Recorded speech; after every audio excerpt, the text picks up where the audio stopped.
আসসালামু আলাইকুম এভরিওয়ান। আমি রবিউল হাসান অনিম। তো আজকের ভিডিওতে আমরা দেখব যে আমরা কিভাবে জ্যাম্পটা ইনস্টল করতে পারি এবং ইনস্টল করার পর আমরা পিএইচপির সাথে কিভাবে যে আমাদের মাইএসকিউএল ডাটাবেজ আছে এটা কানেক্ট করতে পারি আর কি মেইনলি। তো এর জন্য প্রথমে আমরা জ্যাম্পটা ইনস্টল করব আর কি। তো জ্যাম্প ডাউনলোড লিখতে পারি আমরা, লিখে আমরা এখানে এন্টার দেব।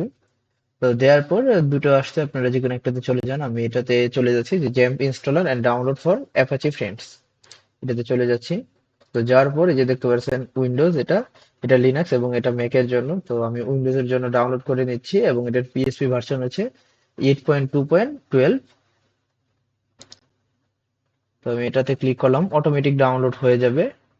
আর যদি অটোমেটিক ডাউনলোডটা না হয় তাহলে এখানে ক্লিক করতে হবে। আমি ক্লিক করে দেই, দেখি। হ্যাঁ, এখন দেখেন আমার ডাউনলোড স্টার্ট হয়ে গেছে আর কি। তো ডাউনলোড করার পর আমি আপনাদের দেখাচ্ছি যে কিভাবে এটা ইনস্টল করবেন। ডাউনলোড করার পর দেখবেন আপনারা যে এরকম একটি ফাইল এসেছে, ইনস্টলার। তো ইনস্টলারে ক্লিক করব আমি এখন, তারপর ইয়েস দিয়ে দিব। একটু টাইম লাগবে। এটা বেসিক্যালি যেরকম অ্যাপস গুলো ইনস্টল করা হয় আর কি, ওরকম অ্যাপ করতে হবে। ঠিক আছে, তো আচ্ছা, এটা ওকে দিয়ে দিন যদি কোনো সমস্যা আছে, তারপর নেক্সট দিয়ে যাবেন। হ্যাঁ, সি তে আমি জেম ফোল্ডার এখানে আমি রাখতে চাই।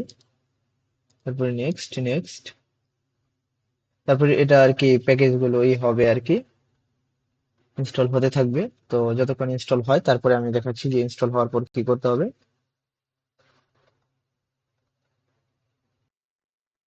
এখন প্রায় আমার ইনস্টল শেষের দিকে আর কি। তো আমরা দেখতেছি আর কি, শেষ হলে কি করতে হবে ওটা আমি দেখাচ্ছি।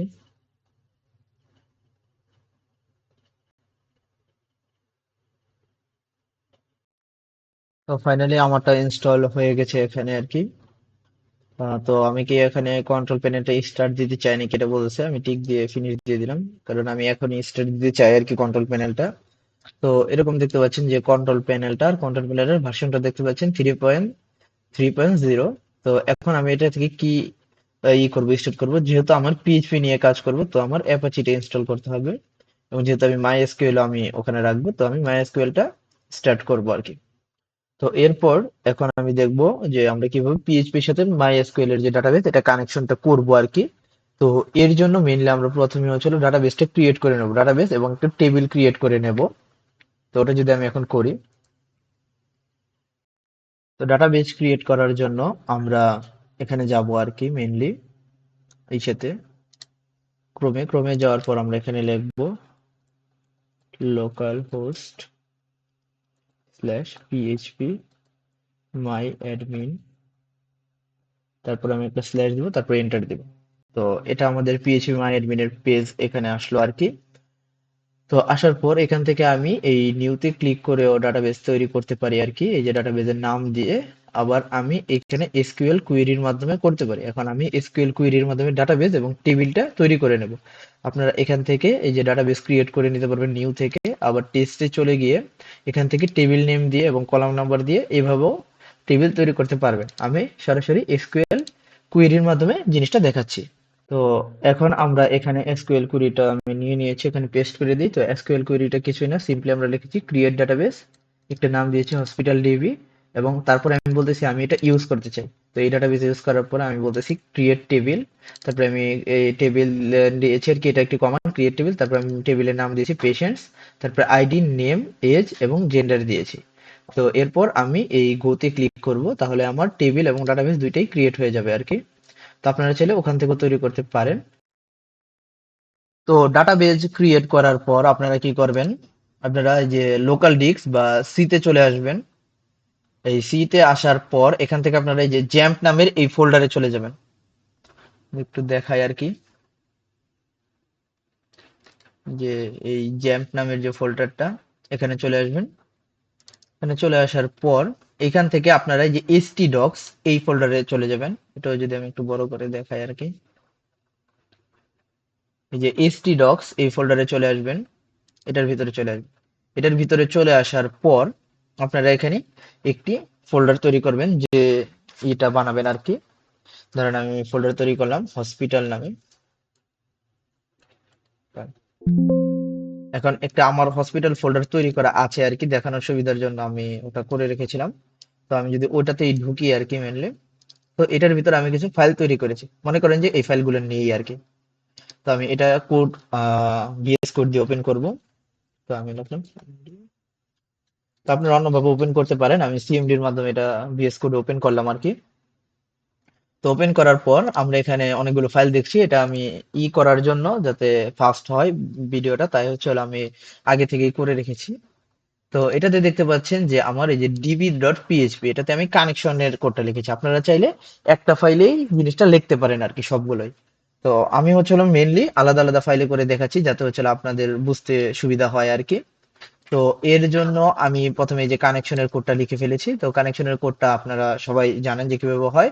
একটি কানেকশন ভেরিয়েবল নেওয়া লাগে, তারপরে মাইএসকিউএল লাই কানেক্ট, এটা দিয়ে লোকাল হোস্ট, এবং এটা হচ্ছে আপনাদের ইউজার নেম, যেহেতু হচ্ছে আমরা ওখান থেকেই এই ডাটাবেসটা ইউজ করছি ডিফল্ট ভাবে, তো আমাদের ডিফল্ট ইউজার রুট, তাই আমরা দিতেছি। এবং আমরা যেহেতু ডিফল্ট ইউজারের জন্য কোনো পাসওয়ার্ড সেট করা নেই, তো আমরা এখানে পাসওয়ার্ডের ঘরটায় কোনো পাসওয়ার্ড দিচ্ছি না আর কি। তো এরপর আমরা এখানে হচ্ছে ডাটাবেজের নামটা দেবো। এখন আমরা আমাদের ডাটাবেজের নামটা ছিল হসপিটাল ডিবি, তো আমরা যদি ওটা দেই হসপিটাল ডিবি, যদিও আমাদের মনে না থাকে তাহলে আমরা আবার সেম ওই থেকে আর কি নিয়ে নেব, ওই যে আমাদের যে অ্যাডমিন পিএইচপি মাই অ্যাডমিন ছিল ওখান থেকে আমরা একটু আবার যদি ডাটাবেস এর নামটা দেখি ওখানে। তো এখানে দেখতে পাচ্ছেন এই যে আমার ডাটাবেসটা হসপিটাল ডিবি নামে আমার ডাটাবেস তৈরি করা ছিল, এবং এটার মধ্যে একটি টেবিল তৈরি করেছিল পেশেন্টস নামে আর কি। আর আমি একটা আহ, এখন যদি দেখাই আর কি যে আমার কিভাবে কি করেছি, তো আমি এই যে হসপিটাল ডিবি এটাই করলাম, এটা এখানে লিখলাম আর কি। তারপর আমি আমার index.php একটা ফাইল আপনাদের লাগবে, বা আপনাদের লিখতে হবে home.php। আর একটা কথা হচ্ছে হলো আমাদের কোডটা লেখার পর সেভ দিতে হবে আর কি। তো আমরা হচ্ছে হলো index.php তে আসলাম। index.php তে কিছুই না, আমি একটা নেভবারের মতো তৈরি করলাম, মানে একটা টাইটেল দিলাম এবং একটা দিলাম সিম্পল হসপিটাল ম্যানেজমেন্ট সিস্টেম। তারপর আমি কি করেছি, এই লিঙ্ক ট্যাগের মাধ্যমে আমি যে আমার এই যে অ্যাড পেশেন্ট ডট পিএইচপি এবং পেশেন্ট লিস্ট ডট পিএইচপি, এই দুটা ফাইলকে কানেকশন করে দিয়েছি। আপনারা চাইলে এটা একটা ফাইলের ভিতরে লিখতে পারেন। এর পরবর্তীতে আমি একটা ফাইলের এইটাও দেখাচ্ছি আর কি মেনলি। তো এটা করতে গেলে আপনাদের কি করতে হবে, এইখানে মেইনলি আমরা এখন কিছুই না, আমি এই যে অ্যাড পিএইচপি তে আমার অ্যাড এর জন্য যে কোডটা পিএইচপির ওটা লিখে ফেলেছি। এটা যদি বুঝতে চান আপনারা এখানে যে মেসেজ দেওয়া আছে, তারপর এখানে বলা আছে যে যদি পোস্ট সেভে ক্লিক করা হয় তাহলে নেম আসবে, এজ আসবে এবং জেন্ডার আসবে, এবং এটা একটা এসকিউএল কুয়েরিতে আসবে, এবং তারপরে কুয়েরিটা আমরা ডাটাবেজে প্রেরণ করবো হলো মাই এসকিউএল কুয়েরি দিয়ে। তো অন্যভাবেও আরো অন্য পদ্ধতি আছে, ওগুলো দিয়ে করতে পারেন আর কি, যে কুয়েরি দিয়ে, তারপর অনেকভাবে আরো অন্যভাবে আছে। তো কোডটা দিবেন আর কি সরাসরি।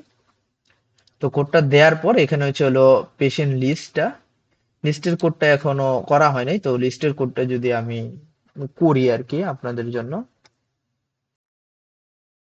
তো ধরেন পেশেন্ট লিস্টের কোডটা আমি এখানে যদি পেস্ট করে দেই আর কি, তো কোডটা বড় হাতে আমি আর করে দেখাচ্ছি না আপনাদের, যে হচ্ছে হলো যে পিএইচপি ট্যাগ দিবেন, তারপর লিখবেন ইনক্লুড db.php, যেহেতু আমি কানেকশন কোডটা এই db.php তে লিখেছি। এখন যদি কানেকশন কোড db.php তে না লেখেন, তাহলে সিম্পলি এটা কপি করবেন, এই মানে সিম্পলি এই কোডটাই আমার পেশেন্ট লিস্টের এখানে হবে, মানে উপরে হবে সবার। কারণ এটাই তো পিএইচপি উপরে লেখা আছে, তো এই পিএইচপিটা আর এটা কেটে দিবেন তাহলে হয়ে যাবে। এটা মানে প্রতিবার আপনাদের কানেকশনটা লিখতে হবে, আর যদি একটা ফাইলে লেখেন তাহলে কোনো ফাইলে আর বারবার রিপিট করতে হবে না আর কি মেনলি। তো এটা দিতে পারেন, আমি এটা আর দিলাম না, আমি যেহেতু ইনক্লুড দিয়ে এটা দেখাচ্ছি তো ইনক্লুড দিয়েই দেখালাম, যে ইনক্লুড করে নিলাম আমি। ওকে, তারপরে এখন আমি এখানে এই যে একটা লিস্টের মতো টেবিলের মতো ক্রিয়েট করেছি আর কি। এখন এটা আমরা কিভাবে অ্যাক্সেস করব বা দেখবো কিভাবে, তো দেখার জন্য আমরা আবার এখানে চলে আসব। এখানে চলে আসলে মনে হয় আমার দেখানো, এই যে হ্যাঁ এখন দেখতে ইজি হবে। এখন এখানে এসে আমি অ্যাড্রেস বারে লিখবো লোকাল হোস্ট, তারপরে স্ল্যাশ দেবো, এবং আমাদের যে ফোল্ডার নেম ছিল ওটা দেবো। তো হসপিটাল, তো আমি যদি আবার একটু আমার সি তে যে আমি দেখে আসি যে এসটি ডক্স এর ভিতরে আমার এটা কি ছিল, আমারটা ছিল হসপিটাল লেখা ছিল, দেখেন ফোল্ডারটা। তো আমি এখন হসপিটালই দিব ওইখানে।